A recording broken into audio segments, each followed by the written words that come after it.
इसे बिसायख'थिया फैगासिनो दं सार 22 तारिखाव दुंहाव थासारि दा जोंनि समाजाव सोमजिगासिनो दङ दा सारनि मतामतआ माबोरै जागोन बे बिटिसि बिसायख'थिखौ माबायदि जाजानो लुबैयो सारा आच्छा खुलुमबाय आं नोंथां इउनाइटेड निउसनि चेनेल आरो गुबुन गुबुन चेनेलफोर आंनियाव फैदों नोंथांमोननि चेनेलनि गेजेरजों आं गासै रायजो राजाफोरखौ गिबि गिबि खुलुमग्रोबाय नोंथांमोनहा जिहेतु आंनाव आंनि थौले मेलेमनि सायाव बिटिसि इलेक्शननि सायाव एग्जिट पलनि सोमोन्दै सोंनो फैदों बिनि सायाव आं फोरमायनो नाजागोन नाथाय बे फोरमायनायाव आं सोरखौबा पार्टिखौ बा सोरखौबा लाजि फोनांनोनि आंनाव मोनसे साननाय गैया गोसो गैया आं आंनि जि मोन्दांथि बा हाइप'थेसिस बेखौ लानानैसो आं एग्जिट पलखौ होनो सानदों खिन्थु बेयाव आं सोरखौबा गाज्रि मोननानै अबा हान्जाखौ गाज्रि मोननानै अबा हान्जाखौ लाजि फोनांनो होननानै आं नोंथांमोननि सिगाङाव बे बाथ्राखौ आं फोरमायनाय नङा दा नोंथांमोनहा जेनेबा माखौ सोंदों फैबाय थानाय बिटिसि बिसायख'थिखौ माबायदि जाजानो लुबैयो आरो बिनि एग्जिट पलआ माबायदि जागोन आच्छा फैबाय थानाय बिसायख'थिनि सोमोन्दैथ' आं शान्तिपुर्ण भाबै जाजानो लुबैयो आरो जिखियानो जाया मानो राजखान्थि पावारखौ बर'नि आखायावनो थाजानो लुबैयो इउपिपिएलआनो जा बिपिएफआनो जा जिखिनि जोंनि बर' राजखान्थि हान्जाजों दैदेनजानाय क्षमताजोंनो सालायजानायखौ जों लुबैयो आरो लोगोसे गासै बर' हारियानो लुबैदोंमोन दा नाथाय जों नुनो मोनदों थारैनो बे जोंनि बर' माहारिनि साननाया जाफुंगोन ना जाफुङा बे एसे जोङो एसे जागोन ना जाया जों दा बेखौ फाइनाल खोथाखौ बुंनो हायाखै दा बिनि सायावनो आं एग्जिट पलखौ बुंगोन आरो बे एग्जिट पलखौ बुंनोब्ला जिहेतु इलेक्शना 22 तारिखाव जागोन रिजाल्टआ 26 तारिखाव ओंखारगोन थ' बारा गोबाव गैला दा दुंदुं हाव हाव मोनफ्रोमबो हान्जाया नाजागासिनो दं जेरै बिजेपिआबो नाजादों बिपिएफआबो नाजादों इउपिपिएलआबो नाजादों बा गोदानै जोनोम मोननाय बर'नि राजखान्थि हान्जा मोनसे एपिबि बेबो नाजादों आरो बिनि अनगायैबो जा कंग्रेस दं जिएसपि दं बिथांमोनहाबो गाव गावनि हान्जानि रिजाल्टखौ मोजां खालामनो नाजादों दा एग्जिट पल होनना बुङोब्ला जे रिजाल्टखौ जों आगथियाखै बुंनो नाजानाय दा आंबो दिनै नोंथांमोननि सिगाङाव नोंथांमोननि चेनेलनि जुगेदि आंनि थौले मेलेमजों आंनि हाइप'थेसिसखौ बुंनो नाजागोन आरो बेखौ बुंनोब्ला जों थांनाय इलेक्शननि माखासे रिफारेन्सखौ लाबोफानांगोन रिजाल्टखौ लाबोफानांगोन बिनिफ्रायसो जों बुंनो हागोन आरो दानि सिटुएसनखौ दानि थासारिखौ दानि दोहौफोरखौ नायनानैसो जों बुंनो हागोन दा सिम्पलि हमना ला थांनाय बाराव बिजेपिआ मोनदोंमोन 9टा सिट ओमफ्राय इउपिपिएलआ मोनदोंमोन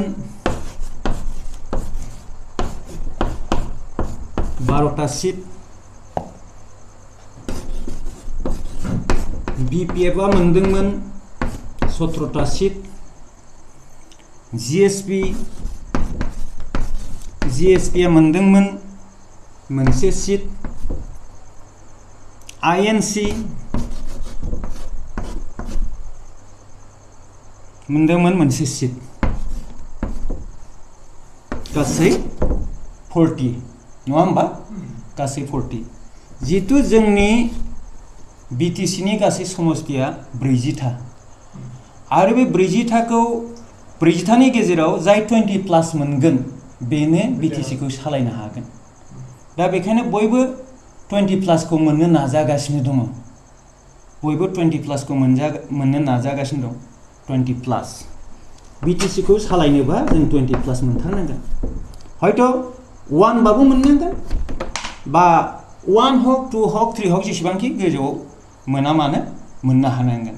दा जों नायोब्ला दानि सिटुएसनखौ थासारिखौ नायोबा बिजेपिआ ओरैबायदि धौ लाबोदों एबा ओरैबायदि अर्गानाइज खालामगासिनो दं मबिलाइज खालामगासिनो दं जेरावनोखि चिफ मिनिस्टारा निजेनो नामायनानै बिटिसि ओनसोलाव समस्ति बाय समस्ति नाजादों दा बेखौ नायोब्ला थांनाय बाराव 9 मोनदोंमोन एबार जे 9निख्रुइ खम मोनगोन बे जानाय नङा बारासो मोनगोन बिसोर बिजेपिआ बांसिनसो मोनगोन आरो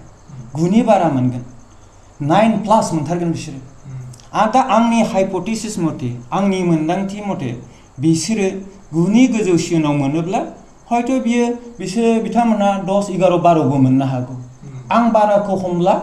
आङो 10 खौनो हमबाय बिथांमोननो 10 नि गोजौआव मोनगोन खिन्थु आं होमब्लाबो बिथांमोननो आङो 10 खौ होबाय मिनिमाम बाराबो मोननो हागौ 10 प्लास आरो 10 प्लास मोनगोन बिजेपिआ दा आं इउ पिपलनि खोथाखौ लाबोथ'आ मानोना इउ पिपलाबो 20 प्लास मोनगोन होनगासिनो दं बिपिएफआबो 20 प्लास मोनगोन होनगासिनो दं दा आं बिपिएफनिबो खोथाखौ लाबोथ'आ आं जिएसपि आइएनसि आरो जोंहा दा गोदान दल एपिबि बिथांमोनहा बे मोनथामाव नायखमैबो बिथांमोनहा दाबो मोनसेखौबाबो मोनथारगोन बेखायनो आं आदार्स होनदों बिसोरखौ आदार्सआव बिसोरो हमना ला जिएसपिआ मोनसेबा मोननै मोनगोन बा आइएनसिआ मोनसेबाबो मोननो हागौ एपिबिआबो मोनसेबा मोननैबाबो मोनगोन होमबा आदार्स बे मोनथामखौ जों आदार्स लायोब्ला हमना ला आं नैबे मोननैखौ होथ'आ इउपिपिएल आरो बिपिएफखौ होथ'आ आं बिसोरखौ होगोन हमना ला जिएसपिआ थांनाय बाराव 1 मोन ओमफ्राय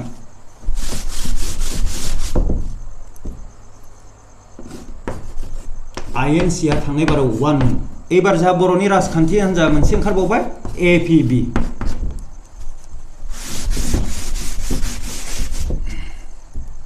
थांनाय बाराव गैयामोन दा एबार जिएसपिआ एबारबो मोनसेबाबो मोनथारगोन बेनि बारासो मोननो हागौ अब्लाबो आं बिसोरखौ दाबो मोनसेयावनो दोनगोन आइएनसि कंग्रेस बिसोरो मोनसेबाबो मोनथारगोन आं मोनसे दोनबाय एपिबिआ मोनसेबाबो मोनगोन आं बिथांमोननो थांनाय बाराव गैयामोन देग्लाय आं बिथांमोननो मोननै होनो सानदां मोननै नांला मोनसे अनजलि दैमारि आब'नि सिट हरिसिङाव गेलेदों बेयाव जथेस्थ' दोहौ जादों आरो देरहानायनि सम्भाबना दं बेखायनो नायखमैबाबो मोनसेबाबो मोनगोन होमबा जोङो आं इउपिपिएलनो होथ'आ आरो बिपिएफनोबो होथ'आ जोंनि मेजर राजखान्थि हान्जा बे मोननैनो आं होथ'आ दा होमबा जा 40थानि मादाव बेसेबां थांखो 10 11 12 13 थांबाय होमबा 40थानि मादाव जोंनि आखायाव बेसेबां थाबावखो दा 27था थाबावबाय दै 27 थाबावबाय दा 27 थाबावब्ला जोंहा माबाया होनदों बिपिएफआ हाग्रामाया बुंगासिनो दं जे जों 20 प्लास मोनगोन होनगासिनो दं 20 प्लास थारमाने